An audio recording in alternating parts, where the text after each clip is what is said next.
how can I make the most the rest of my life? We only have one life to live, and no opportunity for a rehearsal. As D.H. Lawrence once lamented, if only one could have two lives. The first in which to make one's mistakes, and the second in which to profit by them. Yet in reality, we are thrust onto life's stage immediately, making our choices and living with their consequences. Still, the message of Romans 12 verses 1-2 offers a hopeful alternative, that no matter our past, with God's help, the rest of our lives can be transformed into something meaningful and beautiful. The Apostle Paul urges believers to live differently from the world, calling them not to conform to its values and patterns.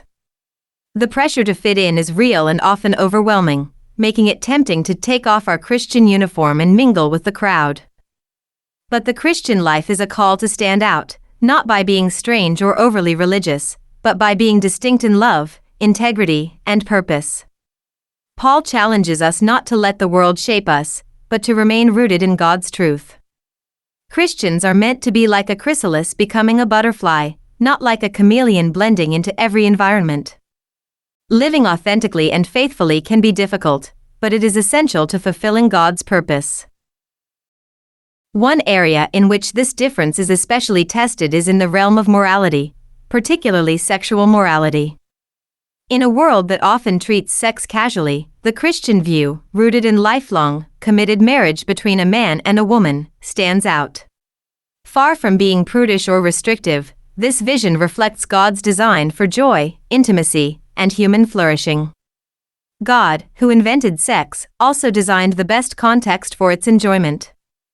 The biblical view protects the emotional and spiritual unity that comes with sexual union. Straying from this plan can lead to brokenness, pain, and regret. But even when people fall short, God offers healing, forgiveness, and a fresh start. Choosing God's standards, while sometimes difficult, leads to a life of blessing and peace.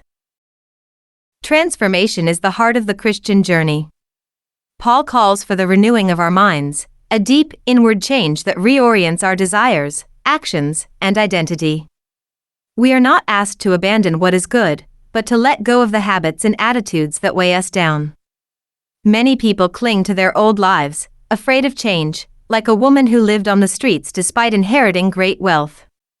Her bags were full of rubbish while she owned a flat filled with treasures. In the same way, Christians are heirs to unimaginable spiritual riches, yet many live burdened by the past, afraid to step into the new life God offers. Letting go of sin and embracing God's love leads to freedom, joy, and a life marked by qualities like sincerity, kindness, generosity, forgiveness, and peace. These are not burdens, but treasures meant to be enjoyed and shared. Living this way requires a conscious decision to present our bodies as living sacrifices, holy and pleasing to God. This means offering every part of ourselves, our time, ambitions, money, senses, words, and even our sexuality. God wants all of us, not just a portion. We are called to seek His priorities in every area of life. This doesn't mean giving up all enjoyment, but rather aligning our lives with God's good and loving purpose. Our time must reflect our commitment to Him. Our ambitions must be held loosely, trusting that His plans are better than ours. Our possessions should be used generously, not hoarded. Even the things we listen to, speak about, look at, and touch should honor Him. This total offering may come with sacrifice, but paradoxically, it brings true freedom. Living for self often leads to bondage, living for God leads to life. This way of living might involve real cost. Following Jesus means choosing His way over our own, even when it's inconvenient or painful. Some may face rejection or loss, such as a friend who was disinherited by his family for becoming a Christian, or another who chose sexual purity over temporary pleasure. These sacrifices may seem significant in the moment, but they are nothing compared to what God has already given. As Paul reminds us, in view of God's mercy, our response should be wholehearted surrender. Jesus, the Son of God, gave everything for us, enduring the cross, bearing our shame, and reconciling us to the Father. If God did not spare even His own Son, how can we doubt His goodness or question His will? Ultimately, trusting God means believing that His will is truly good, pleasing, and perfect. He is not a cosmic killjoy, eager to rob us of fun. He is a loving Father who wants what is best for His children. Too often, we believe the lie that we can do better than God. We think He is out of touch with our desires and dreams. But when we try to run life on our own terms, we often end up with disappointment and regret. Just as a child trying to handle fire without help might ruin his project, we risk burning our lives when we reject God's guidance.